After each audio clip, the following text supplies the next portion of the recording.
Bismillahirrahmanirrahim. Assalamualaikum warahmatullahi wabarakatuh.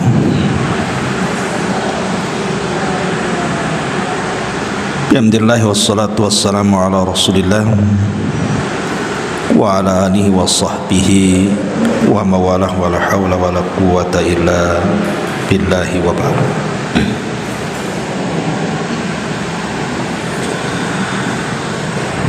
Alhamdulillah, segala puja dan puji hanya milik Allah subhanahu wa ta'ala. Salawat dan juga salam kita hadiahkan kepada Rasul kita Nabi besar Muhammad sallallahu alaihi wa ala alihi wasallam. Ma'asyiral muslimat yang dimuliakan Allah subhanahu wa ta'ala, alhamdulillah, segala puja dan puji hanya milik Allah. Di pagi hari ini kembali kita duduk untuk bertalabul ilmi, dan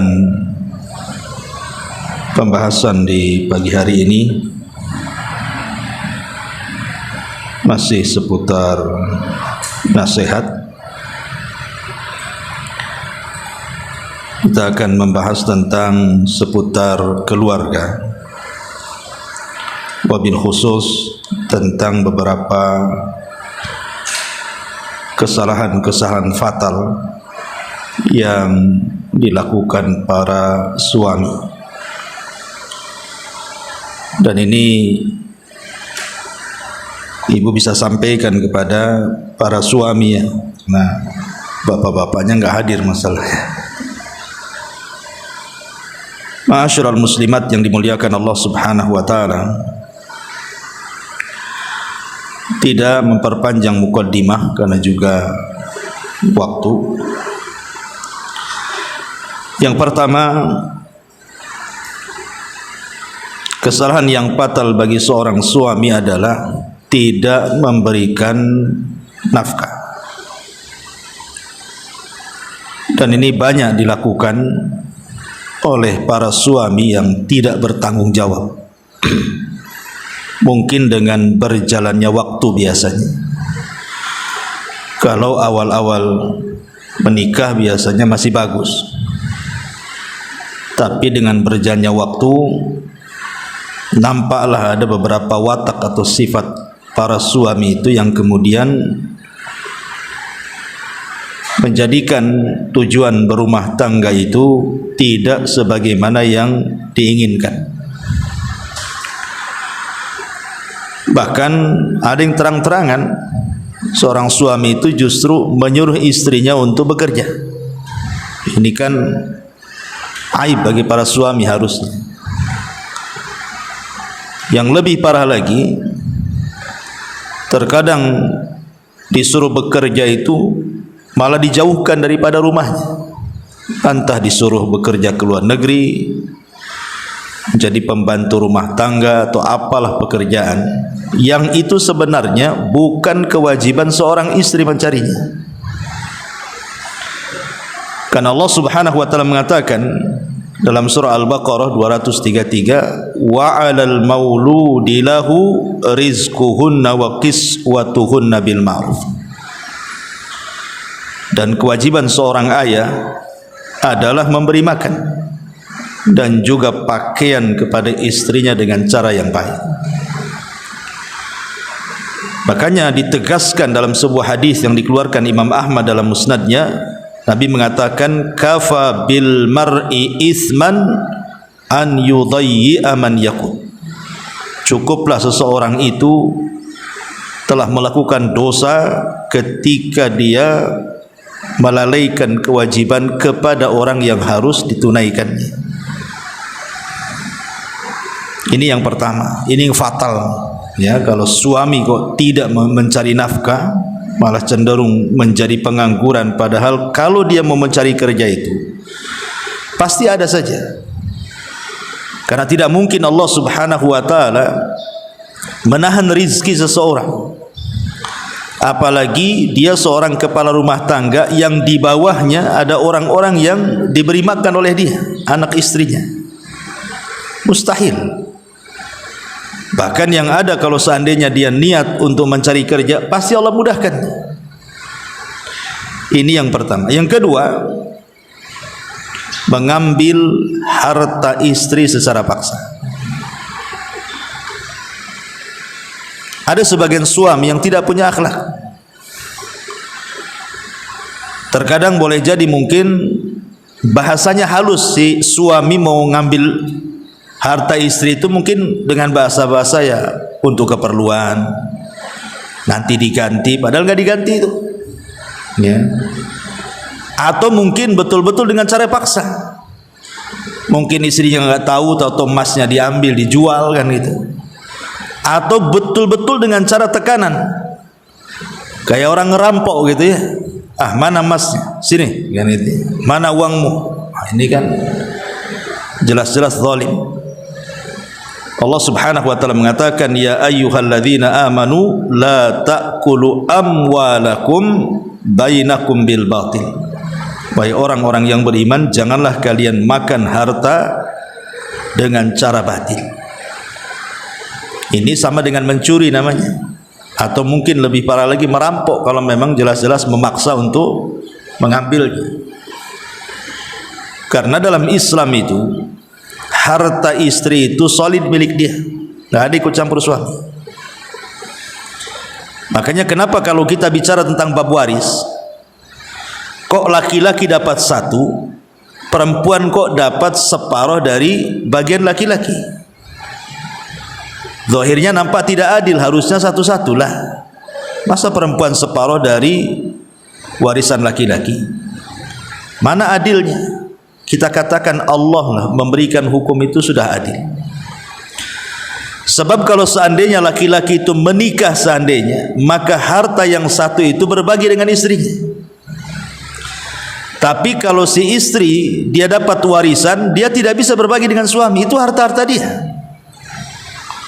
Nggak berhak suami mengambil harta yang memang itu milik dia, hasil jerih payah dia atau warisan dari orang tuanya, kecuali illa an takuna tijaratan antara minkum, kecuali kalau memang si istrinya redha mau bantu suaminya. Namanya suaminya punya skill usaha, tidak punya modal, istri punya duit. Udah bang, saya ada duit, ada modal, nggak apa-apa pakai saja. Berarti di sini ada kerelaan, ya kan, si istri ngasih si suami. Tapi kalau tidak ada kerelaan, tidak boleh seorang suami mengambil harta istri secara paksa. Ini kezaliman dalam rumah tangga. Ini yang kedua. Yang ketiga, memaksa istri untuk tinggal di rumah orang tuanya dan tidak berusaha untuk mencari tempat tinggal untuk istrinya. Mencari tempat tinggal itu kan tidak harus punya rumah sendiri, beli tanah, bangun rumah, kan tidak harus seperti itu. Kan ngontrak juga bisa. Kalau memang belum ada kesanggupan membuat rumah atau membeli rumah, bisa ngontrak. Tapi kalau seandainya kemudian suami memaksa istrinya tinggal bersama keluarganya, maka ini kezaliman kepada istri. Karena bagaimanapun seorang istri itu harus punya kekuasaan sendiri dalam rumahnya. Sebab kalau campur dengan orang tuanya, dia tidak punya kekuasaan di situ. Dalam bab rumah tangga, dalam bab poligami saja, tidak boleh seorang suami mencampurkan satu rumah dengan istri. Kenapa? Karena tidak punya kekuasaan. Kecuali kalau umpamanya dapurnya sendiri-sendiri, kamarnya sendiri-sendiri, ruang tamunya sendiri-sendiri, kan begitu ya. Karena ada yang sifatnya privasi masalahnya, yang tidak bisa seseorang itu kemudian nyampur dengan orang lain. Makanya sebuah kezaliman suami kalau memaksa istri tinggal di rumah orang tuanya. Ma'asyiral muslimin yang muslimat yang dimuliakan Allah Azza wa Jalla, tentu di sini baik memaksa tinggal di rumah orang tuanya sendiri atau di rumah orang tua suaminya. Kecuali ada uzur, umpamanya sakit, ya mungkin orang tuanya sakit, kemudian suami meminta dia tinggal di rumah orang tuanya. Untuk merawatnya kan hanya temporary saja, tidak selamanya kan. Kalau sudah sembuh ya baliklah kan itu. Ini yang ketiga, karena Allah mengatakan dalam surah At-Talaq itu askinuhunna min haitsu sakantum, berilah mereka tempat tinggal yang layak. Ngontrak, ngekos yang jelas, ada tempat tinggal yang layak. Kalau hujan tidak kehujanan, dia panas tidak kepanasan. Ataupun yang nomor 4, ini yang parah lagi. Kalau yang ketiga ini kan memaksa tinggal bersama orang tuanya. Ini yang keempat, ini memaksa istri itu untuk membantu ibu suaminya, membantu kerabat-kerabat suaminya. Ini kezaliman, tidak boleh. Kenapa demikian? Karena bukan kewajiban seorang istri itu membantu orang tua suami atau membantu kerabat saudara-saudara daripada suami. Kalaupun seandainya seorang istri itu berbuat baik kepada keluarga suami atau orang tua suami, itu hanya sifatnya ingin mencari perhatian suami saja, ingin berbuat baik kepada suami dengan menghormati keluarga besar dia. Ya, sekali-kali membantulah kalau ada hajat, ada kebutuhan atau lagi sakit dan begitu seterusnya. Makanya Al-Imam Ibnu Utsaimin rahimahullahu taala, beliau pernah ditanya, hal li ummi zauji haqqun ala zaujati, apakah ibu dari suami dia punya hak untuk memaksa menantunya, memaksa menantunya, istri daripada anaknya, untuk membantunya? Maka kata Syekh Utsaimin, la, tidak ada kewajiban. Ummu zauji laisa laha haqqun wajibun ala az-zaujati binisbati ilal khidmati. Tidak ada kewajiban seorang istri membantu ibu dari suami atau kerabat dari suami. Maksudnya binisbati lil khidmat. Khidmat itu maksudnya ya datang ke rumahnya, nyapu rumahnya, bersihin alat dapurnya, mencucikan pakaiannya dan begitu seterusnya. Itu bukan kewajiban. Tapi kalau ingin berbuat baik tidak ada masalah, tapi bukan kewajiban. Tapi kalau suami ngancam-ngancam gitu kan, kau harus bantu ibuku, bantu saudaraku, ini kezaliman suami. Itu bukan kewajiban istri membantu keluarga suami. Nah, ini juga kesalahan. Jadi ibu kalaupun membantu mertua, ya itu karena kebaikan. Kebaikan apa? Ingin mengambil hati suami supaya lebih sayang lagi, karena kita punya perhatian kepada keluarganya. Sebab kalau kita tidak punya perhatian kepada keluarga suami atau kepada orang tuanya kan, suami pun mungkin malas sama ibu kan gitu. Tetapi kalau dikatakan wajib sampai kemudian memaksa suami untuk membantu orang tuanya atau kerabatnya, ini kesalahan fatal, kezaliman, tidak boleh. Ini yang nomor 4. Kemudian yang nomor 5, terkadang ada sebagian suami yang tega, artinya ketika istri ini mau bersilaturahim kepada keluarganya, mungkin dia sudah lama nggak pernah berkunjung sama orang tuanya di kampung mungkin kan, kitanya pula di Batam, ataupun ingin berkunjung kepada kerabat-kerabatnya, entah saudara kandungnya, paman-pamannya, bibi-bibinya. Terkadang ada suami itu yang menghalang-halangi, tidak boleh, kamu tidak boleh pergi, kamu tetap di rumah. Nanti berhujah pula dia, kan suamimu lebih harus ditaati dibandingkan orang tuamu. Betul, kaidah itu tidak salah ya. Tetapi kalau seandainya kemudian melarang-larang, mengancam-ngancam, tidak boleh seorang istri bersilaturahim kepada keluarganya, ini namanya suami sama saja hendak memutus silaturahim. Dan Allah katakan, fahal asaitum in tawallaitum an tufsidu fil ardi wa tuqatta'u arhamakum. Maka apakah kiranya jika engkau sudah berkuasa, merasa jadi suami, kamu berbuat kerusakan di permukaan bumi, kemudian berusaha memutuskan hubungan keluarga, lihat dampaknya, ulaikal ladzina la'anahumullah fa asammahum wa a'ma absarahum. Mereka lah orang-orang yang dilaknat Allah dan ditulikan telinganya, dan mereka akan dibutakan penglihatannya di hadapan Allah Subhanahu wa taala. Bayangkan sampai ada ancaman laknat dari Allah. Maka tak boleh seorang suami itu melarang-larang istrinya untuk bersilaturahim kepada keluarganya.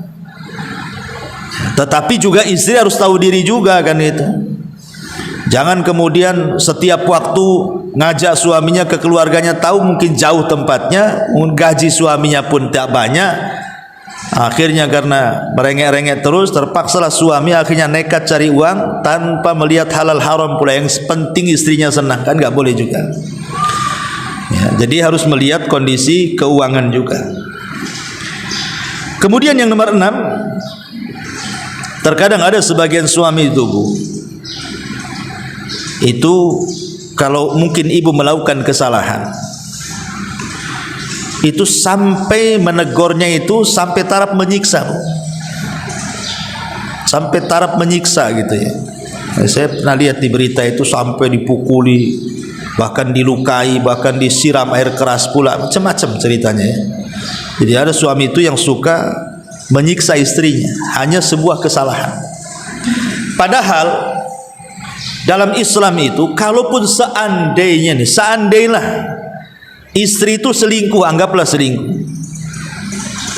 dan betul selingkuh, entah mungkin mukodimahnya dengan melakukan hubungan dengan cara chatting atau ngirim-ngirim foto atau apa, atau mungkin sampai taraf zina lah, anggaplah dengan laki-laki lain.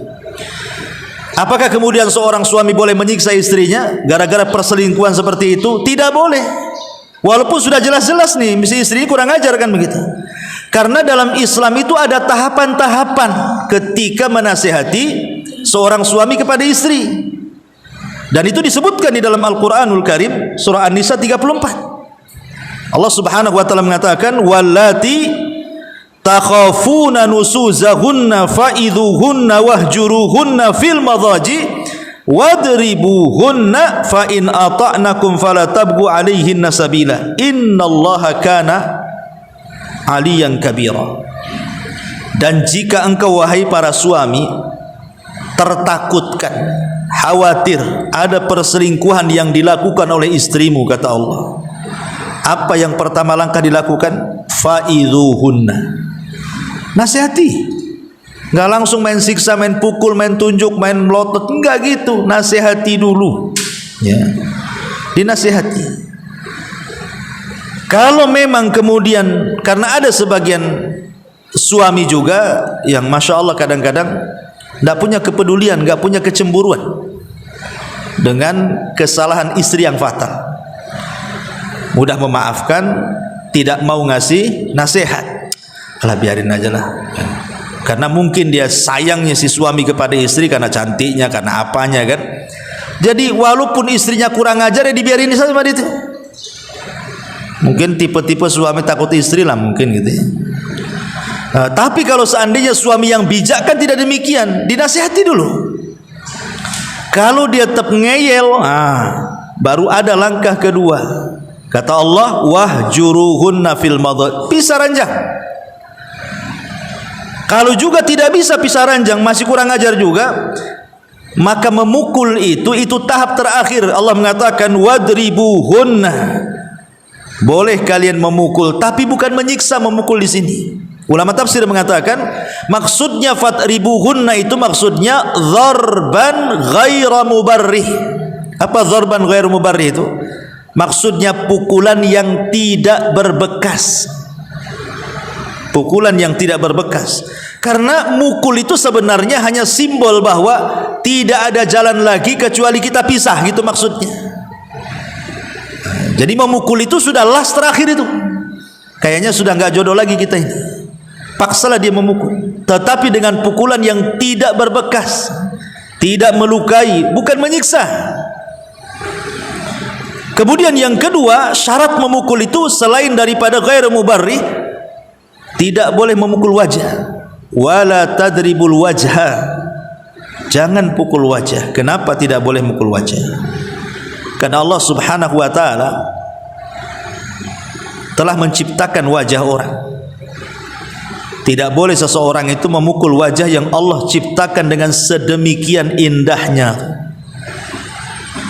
Karena bagaimanapun wajah itu kehormatan masalahnya kan. Makanya sering saya katakan, ibu itu lebih banyak ngaca kakinya, tangannya, badannya atau wajahnya? Pasti wajahnya lah. Makanya kemana-mana bawa cermin kecil. Kalau cermin kecil mana bisa satu badan nampak kan? Pokoknya ke kakinya gitu, biar mata kakinya nampak. Mata kaki kita nampak, ya mata kepala yang nampak. Makanya di sini dilarang, tidak boleh mukul wajah dan tidak boleh berbekas. Berarti pukulan di sini hanya simbol saja sebenarnya.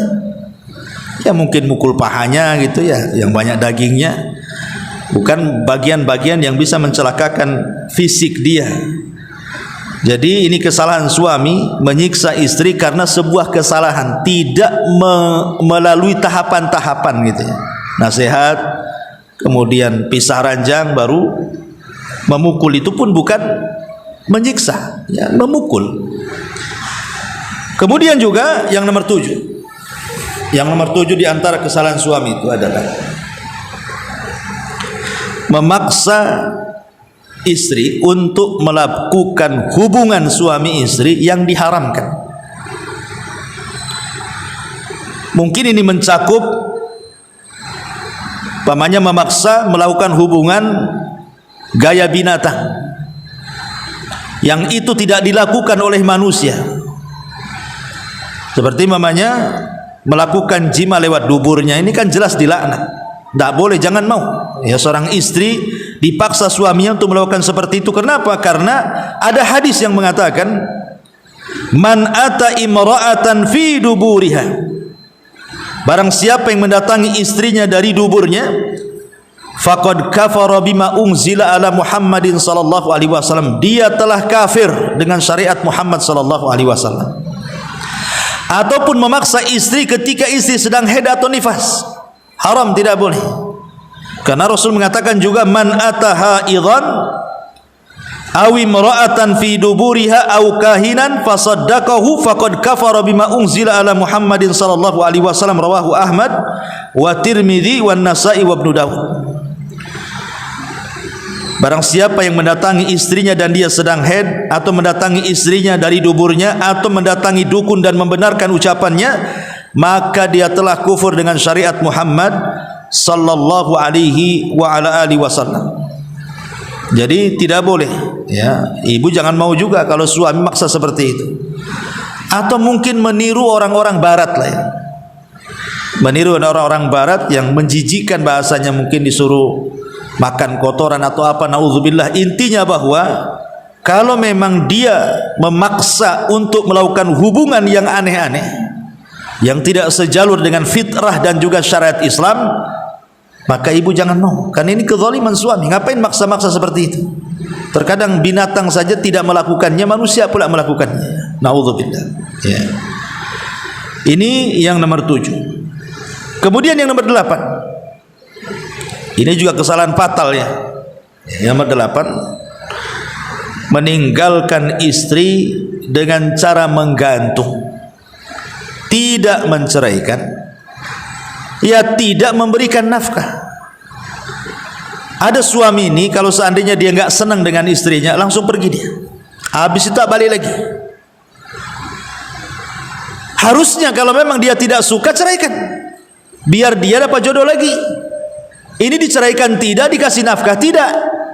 Nah, ini kan bahaya. Makanya Allah Subhanahu wa taala mengatakan dalam surah An-Nisa 129 itu, fala tamilu kullal maili fatadharuha kal muallaqati. Apa kata Allah? Fala tamilu kullal maili fatadharuha kal muallaqah. Sehingga kamu biarkan istri kamu terkatung-katung tanpa ada kejelasan. Ini menyiksa namanya, menyiksa anak orang. Kalau memang sudah tidak suka, ceraikan. Dalam Islam kan selesai, ceraikan aja. Tinggal ngomong saya ceraikan kamu, selesai. Yang penting kemudian selesai dulu si istri ini. Kalau dia menikah lagi kapan-kapan kan bisa gitu. Walaupun mungkin secara pengadilan belum sah, kan gitu ya. Tapi kan secara syar'i kan bisa sah itu mengatakan saya ceraikan kamu. Artinya si wanita itu atau si istri sudah bebas ini. Menentukan pilihan hidupnya kan bebas kan. Nah, sekarang ini enggak jelas suami saya menceraikan enggak, sementara mungkin dia pun ingin hidup layaknya orang lah, ingin berumah tangga, atau mungkin dia melirik ada laki-laki yang mungkin soleh bagi dia. Enggak bisa, kenapa? Karena dia masih terikat pernikahan dengan orang lain. Nah, ini kan kezaliman namanya. Maka ini juga kesalahan suami. Jangan kemudian menggantung istri seperti itu. Kalau enggak suka ceraikan, selesai. Apa susahnya menceraikan? Biar dia punya kehidupan sendiri. Ya. Ini juga farah ini ya, yang nomor 8 ini. Kemudian yang nomor 9 ya, safar lebih daripada 6 bulan. Enggak ada kabar lagi. Yang parah kalau ada kabar masih mendingan. Ini safar cari pekerjaan, enggak ada kabar pula. Tahun-tahun kadang-kadang hilang. Kalau memang dia mati, di mana kuburnya kan itu. Kalau dia memang kawin lagi, di mana madunya kan itu. Kalau dia masih ada masih bekerja, ya harus jelas tempat bekerjanya. Ini kadang-kadang hilang itu, nggak tahu nasibnya seperti apa. Yang lebih parah itu sampai bertahun-tahun tuh, ada sampai 10 tahun, kadang lebih kadang-kadang. Tapi si istri ini setia, masih nunggu saja kan. Itu kayak nunggu ikan di kolam keruh. Ada nggak tuh ikannya, ada nggak tuh, namanya keruh kan itu. Jadi nggak jelas gitu ya. Maka ini juga, padahal dalam Islam itu seorang suami kalau pamit bekerja kepada istri itu paling lama 6 bulan dia harus pulang, kecuali ada izin istrinya. Kalau istrinya ngizini ya nggak apa-apa, karena mungkin terikat kontrak di kapal harus 2 tahun baru boleh pulang kan gitu ya. Atau di perusahaan mana yang tidak bisa setahun pulang. Nah, nanti persetujuan istri. Kalau istri tak mau ya jangan. Nggak usah lah bang, nggak usah kerja di situ, nggak apa-apa lah, jual es cincau aja. Yang penting abang di rumah kan itu. Tapi ada istri yang baik hati, dah nggak apa-apa bang. Ya, berangkat aja Bismillah. Tapi hati-hati apa? Pokoknya hati-hatilah. Safar lebih 6 bulan itu dilarang. Umar bin Khattab radhiyallahu anhu. Jadi Umar ini biasanya kalau ngirim pasukan itu setahun sekali di rolling. Setahun di rolling gitu ya. Jadi satu malam Umar ini lewat di sebuah rumah, kemudian ada seorang wanita menyair karena kerinduan dia kepada suaminya, sampai di antara bait syairnya, kalaulah bukan karena takut kepada Allah, tentu ranjang ini akan bergoyang, dia bilang. Maksudnya kalau saya tidak takut kepada Allah, sudah saya selingkuh dengan orang gitu maksud. Tapi karena takutnya aku bertahan. Jadi Umar ini mendengar seperti ini, hasrat seorang wanita itu, akhirnya disitulah dia merubah kebijakan pengiriman pasukan yang tadinya setahun rolling menjadi 6 bulan rolling jadinya. Dari sini Umar bin Khattab radhiyallahu an kemudian memutuskan per 6 bulan para tentara pulang ganti. Ya, dan ini juga menjadi dalil bahwa seorang suami kalau meninggalkan istri paling lama 6 bulan pulang. Ya. Kecuali kalau memang ada izin persetujuan ya sesuai dengan kesepakatan, nah itu lain lagi ceritanya. Ya, ini kan kalau seandainya istrinya tak mau ditinggal. Ini yang nomor 9. Dan yang nomor 10 ini juga fatal, tidak memberi keamanan. Ya. Kenapa seorang istri, kan tujuan ibu menikah dengan suami itu supaya ibu merasa dilindungi, diayomi, merasa aman, tidak diganggu orang. Ya, merasa aman, tidak diganggu orang, kemudian punya rumah sendiri, punya benteng sendiri gitu ya. Nggak ada yang ganggu. Kenapa? Kalau diganggu tinggal lapor suaminya. Tetapi ada sebagian suami itu yang zalim kepada istrinya. Terkadang mereka menakut-nakuti dengan cara mengusir kadang-kadang, ataupun mungkin mengancam-ngancam dengan kawin lagi. Ya kan banyak tuh suami, kalau gitu saya kawin lagi saja. Kawin lagi. Ya kawin aja lah kan begitu Bu ya. Si ngancam-ngancam saja. Artinya bahwa di sini kadang-kadang ada seorang suami itu yang seperti itu, suka nakut-nakuti. Yang lebih parah lagi, kadang-kadang nakut-nakutinya itu betul-betul terjadi. kamu kalau macam-macam saya usir. Akhirnya ada masalah, langsung betul-betul diusir. Semua barang-barang yang ditaruh di rumah dikunci dari dalam, pulang kau ke rumah sana. Lah yang seperti ini tidak boleh, karena Rasul mengatakan la yahillu li muslimin an yurawwi'a muslimah. Tidak halal alias haram seorang muslim saja menakut-nakuti muslim yang lain aja haram. Apalagi seorang suami menakut-nakuti istrinya, ini kezaliman. Inilah yang disebutkan para ulama, ini kesalahan yang fatal ya. Kesalahan yang fatal suami kepada istri ya. 10 perkara yang harus diketahui para suami, jangan sampai melakukan 10 perkara, karena ini kesalahan fatal. Kesalahan fatal. Yang lebih fatal lagi ya ada, seperti mamanya suaminya enggak mau sholat ya, suaminya enggak mau sholat. Kalau suami tidak mau sholat, tidak taat kepada Allah, macam mana rumah tangganya akan diberkahi juga. Makanya kalau ada seorang istri diuji suaminya tidak mau ibadah tuh. Kadang-kadang saya sering ditelepon oleh seorang ibu tuh, gimana Ustaz, suami saya memang baik secara akhlak, tapi dia tak baik pula secara ibadah. Yang satunya terbalik, Ustaz, Masya Allah, suami saya itu rajin ngaji, sholat, tapi tukang gampar katanya. Yang satu baik akhlaknya, yang satu bejat agamanya. Yang satu baik agamanya, bejat pula akhlaknya. Makanya rumah tangga itu kalau ingin sakinah mawaddah ya dua-duanya harus ada lah ya, dia ahli ibadah juga punya akhlak. Makanya kenapa Rasul mengatakan kepada kita orang tua, kalau kita ini punya anak gadis kemudian ada yang melamar, kata Rasul, kalau ada laki-laki yang melamar putrimu kemudian baik agamanya, kemudian baik akhlaknya, segera nikahkan dengan laki-laki itu. Kalau tidak rusak agamamu, kalau tidak rusak anakmu. Karena yang merusak anak itu tadi, namanya mendapatkan suami bagus agamanya, tak bagus pula akhlaknya. Kasihan anak kita kena gampar terus kan itu. Atau sebaliknya, memang suaminya baik bu, Masya Allah, dikasih rumah, dikasih ini, tapi apa kemudian dia menjerumuskan anak kita ke neraka jadinya. Nah ini salah siapa? Orang tuanya lah membiarkan anaknya menjerumuskan lagi anaknya ke neraka. Enak di dunia sesat, habis masuk neraka pula. Auzubillah. Ya. Jadi ada suami-suami yang seperti ini ya, mereka tidak mau sholat ya ibadah, tapi minimalnya kalau seandainya baik agama, walaupun akhlak tidak baik, kan akhlak ini bisa diperbaiki sedikit demi sedikit. Sebab kalau sudah rusak agama lebih sulit tuh untuk baik akhlaknya. Karena kalau tahu agama kan takut kepada Allah minimalnya. Nanti lama-lama Allah kasih hidayah. Tidak mungkin lah kalau sholat-sholat terus kok nggak dapat hidayah, asik gitu terus kan, pasti satu hari pun akan berubah. Karena dia dekat dengan hidayah. Lain dengan yang baik akhlaknya, dia jauh dari hidayah. Ya mungkin dia baik, lama-lama ada waktu-waktunya dia jahat tuh nantinya. Nah inilah makanya penting memahami 10 masalah ya. Ma'asyiral muslimat yang dimuliakan Allah Azza wa Jalla. Bagaimana kalau kebalikannya bu? 10 kebalikan daripada suami. Nah ini juga kita bacakan saja ya.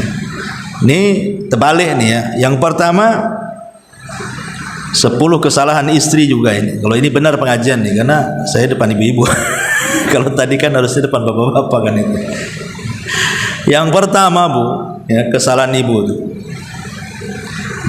jangan mengkhianati suami. Jangan pernah mengkhianati suami. Dengan cara apa mengkhianati suami itu? Ini yang saya sebutkan yang parah-parah saja ya. Kalau mau disebutkan kesalahan ibu ya banyak lah. Saya sebutkan yang parah-parah saja. Jadi jangan mengkhianati suami itu seperti ibu melakukan hubungan dengan laki-laki lain. Ya, mungkin hubungannya ringan, tadi hanya ngechat saja atau kirim-kiriman foto atau ngobrol, tapi ada yang lebih parah sampai berselingkuh, betul, berzina. Ya. Maka ini pengkhianatan tingkat tinggi dalam rumah tangga, tidak boleh. Bahkan yang lebih parah sampai dalam hubungan seorang istri ketika berhubungan dengan suami, ketika berhubungan itu yang dibayangkan seolah-olah bukan suami dia yang sedang menghubungi dia, tapi orang lain yang sedang berhubungan dengan dia. Ini syaitan. Ya, ini namanya ada jin namanya jin al-asyik. Ya. Ada nama jin itu namanya jin al-asyik. Jin al-asyik ini yang suka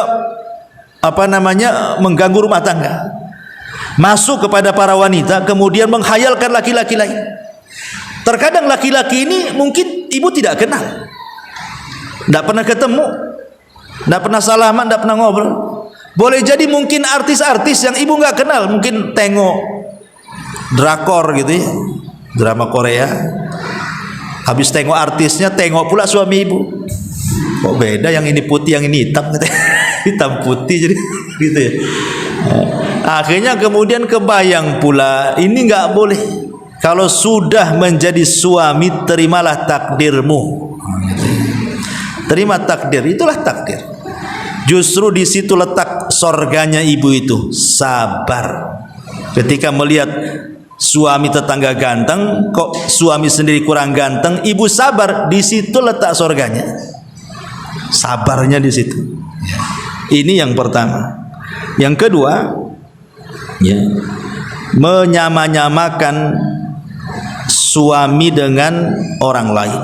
Mungkin dulu si istri ini pernah menikah dengan suami yang lama, kemudian menikah lagi dengan suami yang baru, cerai, menikah dengan suami yang baru. Akhirnya dibanding-bandingkan. Bang, kok bukan kayak suami yang dulu katanya. Kenapa? Suami yang dulu baik. Lah kenapa kok nikahi aku? Kan gitu. Jadi ada orang istri itu dia ya itu masih mending lah, karena kan dalam lingkup keluarga. Tapi yang lebih parah itu membanding-bandingkan dengan suami tetangga, itu yang masalah. Karena hakikatnya sebenarnya kalau umpama ibu mengatakan seperti ini kepada suami itu, bang, tengoklah tuh suami sebelah tuh. Tengok, apa yang harus ditengok? Tengoklah, kata. Apa yang ditengok? Kata. Tuh tengok tuh, pagi-pagi dia bangun, ya kan? Wangi, ganteng, kerjanya bagus. Abang nih tidur, pokoknya ya paham lah ibu-ibu kan. Kalau sebenarnya kalimat seperti ini nggak layak diucapkan. Kenapa? Itu sama saja ibu itu memposisikan kalau gitu suami saya itu dia dan bukan kamu. Itu sebenarnya bahasanya seperti itu, cuman dibahasakan lain, ya. Jadi tidak boleh, apalagi sampai menunjuk betul-betul nampak suami tetangganya lewat. Itu kayak dia, itu lebih parah lagi. Ya. Jadi kalau takyin itu lebih parah lagi. Tadi kan umum, tetangga yang mana kan nih. Tapi kalau ini kan sama dengan ibu mengatakan kalau bisa suami saya itu dia, bukan kamu. Gitu. Cuman bahasanya dipelintir saja sama ibu. Ini yang kedua. Yang ketiga, ibu jangan membalik dunia, ya, jangan membuat dunia terbalik. Dengan cara apa? Ibu itu kan dipimpin sama suami, ini terbalik, ibu mimpin suami. Ada perempuan itu mau jadi pemimpin tuh, mau dipilih dia untuk presiden 2024. Jadi ibu ini maunya jadi pemimpin dalam rumah. Nggak boleh ibu. Kadrat seorang ibu ya ibu ini bukan pemimpin, dipimpin. Karena pemimpin itu sudah jelas, ar-rijalu qawwamuna 'alan nisa, kan suami pemimpin, jelas Quran mengatakan ar-rijalu qawwamuna 'alan nisa. Kurang apa? Kemudian Allah berikan alasan kenapa mesti laki-laki. Bima faddalallahu ba'dahum 'ala ba'din wa bima anfaqa min amwalihim. Jelas dari segi tenaga, Bu, suami lebih kuat tenaganya. Ya, mau ibu kerja bangunan, ya, suami lebih kuat, dia kerja kuat, suami itu cara berpikirnya juga kuat.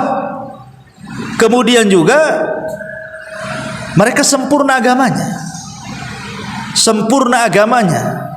Kalau ibu kan akalnya tidak sempurna karena berbagi dengan perasaan, kemudian agama tidak sempurna juga karena waktu-waktu tertentu ibu nggak bisa ibadah. Waktu haid mana ibu bisa sholat, bisa puasa, pegang mushaf aja diperselisihkan, kan begitu. Jadi agamanya kurang tuh. Kalau laki-laki kan sempurna, ya tidak mungkin laki-laki haid, LGBT itu namanya kan. Laki-laki itu ya pasti sempurna agamanya. Ya, maksudnya tidak ada penghalang bagi dia untuk beribadah tuh. Kalau perempuan tidak. Ya. Makanya kenapa kemudian terimalah kodratnya kalau seorang istri itu memang dipimpin oleh suami. Jangan suka mimpin. Karena ada istri itu dia mau semau gue lah bahasa sayanya itu.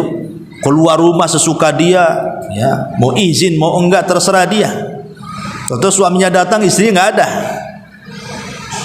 Celakanya lagi handphonenya bukan di silent lagi, dimatikan. Nah suami apa enggak pusing nyari ibu kemana kan itu? Harusnya kan enggak seperti itu. Itu namanya kalau mau merdeka, kenapa nikah? Enggak usah nikah lah kalau merdeka. Ya, jadi jangan membalik dunia, hormati suami. Ya, jangan menjadi pengatur dalam rumah tangga. Aturan rumah tangga itu sudah baku, Bu. Hak istri apa, hak suami apa, sudah ada, diatur semuanya. Ya, kemudian kadang-kadang nggak mau menerima pendapat suami kan? Suami baru ngomong, ibu udah ngomong duluan. Yang keempat, tadi meninggalkan rumah tanpa izin. Bu, dalam setiap rumah tangga pasti ada masalah. Tidak mungkin gak ada masalah. Rumah tangga Nabi aja masalah. Rumah tangga sahabat aja masalah. Apalagi rumah tangga ibu pasti ada masalah. Kalau ada masalah, Bu, jangan kabur dari rumah. Ini fatal.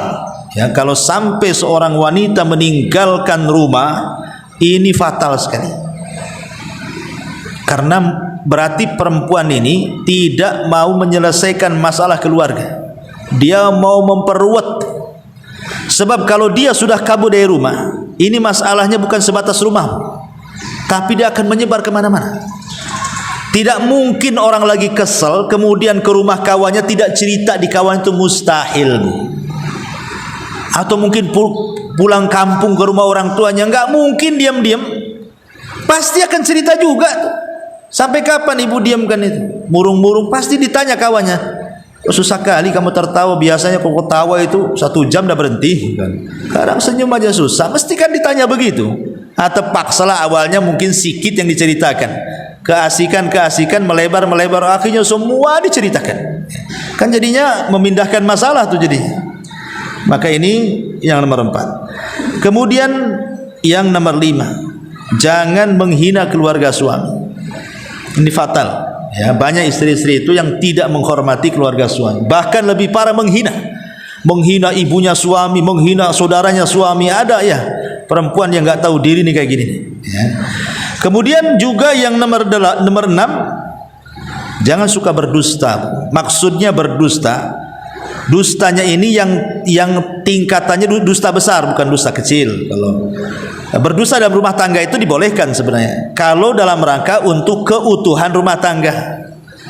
Keutuhan rumah tangga, memuji suami ibu. Oh, masya Allah, tidak ada orang ganteng satu komplek ini kecuali suami saya. Ya, itu karena tidak ada pemilihan. Kalau ada pemilihan ya, nah, intinya ya nggak apa-apa kan, bohong-bohong sedikit nggak apa masalah.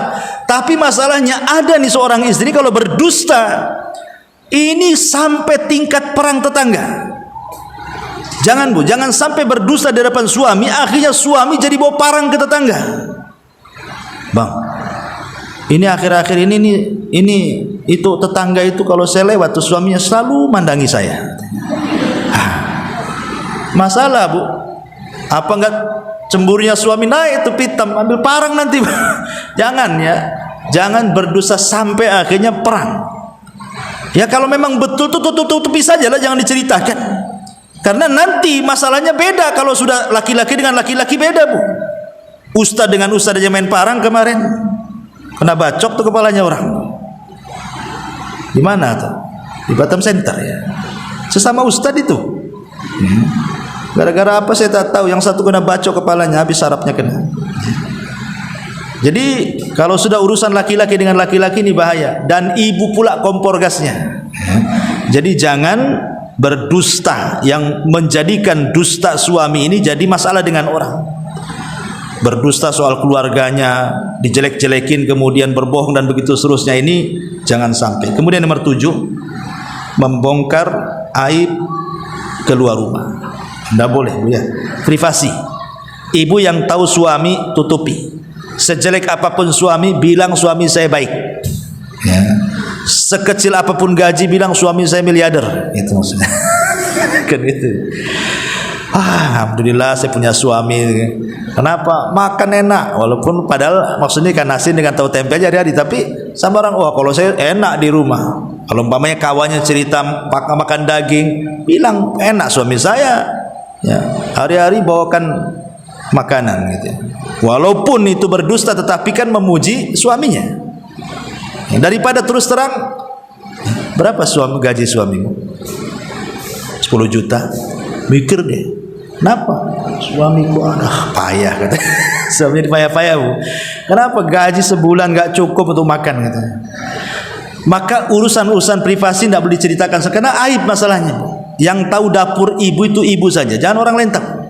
Apalagi yang lebih parah lagi sampai urusan ranjang, ini seburuk-buruk manusia di hadapan Allah. Dan itu ada hadisnya itu. Ya. Kemudian yang nomor 8, jangan suka mengadu kepada keluarga. Kalau ada masalah, dikit-dikit ngadu sama saudaranya, dikit-dikit ngadu sama orang tuanya. Cari pembenaran, cari bolo bahasanya ya. Nggak boleh bu. Ya. Kemudian yang nomor 9, cinta karena harta. Nah, ini banyak nih. Nah, jangan sampai kemudian kalau sudah nikah dengan suami, cobalah belajar mencintai suami apa adanya ya. Sebab kalau seandainya karena harta saja, nanti kalau miskin dipastikan bercerai itu. Dipastikan bercerai ya. Kemudian yang terakhir, jangan tajasus. Nah, ini tajasus ini. Jangan tajasus. Suami main ke tetangga, diintip aja. Ngobrol apa dia? Ngapain aja dia ya. Nanti pergi, ibu telepon gak diangkat, datang diinterogasi, kok tadi jam segini kemana, kok gak diangkat telepon saya, sama siapa, pergi kemana, jam berapa ke jam berapa. Nah, itu kan ada orang yang istri-istri yang suka interogasi kayak gitu. Itu namanya tajasus bu. Sini handphonenya, saya mau periksa. Nah, ini kan ngeri kali. Mana dompetnya? Jangan-jangan ngelong pula, hilang semua uangnya. Kemana? Ada ya. Ibu kalau suami datang itu, bukan itu pertanyaannya, tapi mau apa? Mau apa? Mau makan? Ya. Mau apa? Mau diurut? Mau diapa? Gitu. Ini enggak. Dari mana? Sama siapa? Kok baunya lain? Subhanallah ada. Ini tajasus enggak boleh bu. Ya. Ini makanya kenapa ada 6 sifat. Kenapa Imam Ghazali itu mengatakan jangan ada seorang istri itu punya 6 sifat ya. Pertama, suka mengeluh kata dia. Yang kedua, suka mengungkit kebaikan ya. Aku kan udah masak, memang kewajiban ibu. Kenapa harus dikasih tahu kan gitu ya. Aku udah melayani kamu, sudah masak, sudah nyuci, sudah. Bu, itu kebaikan ibu, ibu dapat pahala bu. Ibu berbuat baik kepada suami itu bukan barter. Bukan. Kok kalau berbuat baik sama saya akan baik banget. Bukan begitu. Ibu laksanakan aja. Ya, kebaikan ibu nyuci masak itu pahalanya sendiri. Ya, kalau barter itu enggak boleh. Jadi karena ibu kan menjadi istri itu, untuk apa ibu jadi istri? Kan ingin cari pahala masuk surga. Tapi kalau sudah kebaikan sistem barter bu, itu enggak bisa. Ya. Jadi jangan berbuat baik kepada suami itu dengan sistem barter. Pokoknya laksanakan aja kewajiban ibu. Soal suami jahat terserah. Yang penting saya melaksanakan selaku seorang istri, gitu maksudnya. Karena saya tidak mengharap pahala engkau wahai suamiku, saya mengharap pahala Allah, itu maksudnya. Jadi jangan suka, kata Imam Ghazali, jangan suka mengungkit kebaikan. Yang ketiga, ya, jangan suka menceritakan masa lalu. Jangan suka menceritakan masa lalu. Kan ada tuh seorang, mungkin maaf kadang-kadang dulunya mungkin ya masa lalunya suka gonta-ganti pasangan, pacaran atau apa. Sekarang sudah menikah, jangan diceritakan tuh pacar-pacar 1, 2, 3, 4. Banyak kali butuh pacarnya dulu. Nggak usah tutup, ini suami saya, inilah pacar saya, selesai ya. Kemudian kata Imam Ghazali yang keempat, jangan sampai memiliki sifat selalu membesar-besarkan dunia ya. Suami tahu gajinya berapa, Pokoknya karena sekarang sudah ada udah handphone semua belanjaan Bu. Wah, hari-hari Tokopedia aja ditonton Ibu tuh. Tokopedia, Marketplace, apalagi tuh. Nah, akhirnya tas lewat, ini lewat, itu lewat. Tahu gaji suami seberapa? Ini yang branded itu yang ditonton. Kan gitu ya. Gaji setahun habis lah tuh beli satu tas tuh. Jangan selalu membesar-besarkan dunia. Ya, terimalah apa adanya. Kemudian yang nomor 5 kata Imam Ghazali, ya, wanita yang jangan suka berdandan sepanjang hari. Ya, berdandan boleh tapi ada waktu-waktunya. Tapi kalau terus saja berdandan, Bang, kayaknya ini yang sebelah sini agak sengit nih katanya. Ini perlu obat nih, harganya sekian. Udah dibelikan obat sama Son. Nampaknya Bang perlu bedak nih, tapi harganya sekian. Nampaknya kita harus operasi nih Bang, ini harus dikasih silikon sebelah sini. Ya, habislah itu luang suami, hanya untuk itu aja Bu ya. Kemudian kata Imam Ghazali yang nomor 6, dia mengatakan jangan suka nyinyir. Ya, itu disebut sadaqah namanya. Suka nyinyir atau apa, suka banyak bicara lah, ember. Wallahu a'lam. Iya, itulah diantara beberapa faedah ya, saya kira cukup Bu. Takut telat nggak ada pertanyaan. Subhanak bihamdika asyhadu an la ilaha illa anta astaghfiruka wa atubu ilaik. Allahu ta'ala. Assalamualaikum warahmatullahi wabarakatuh.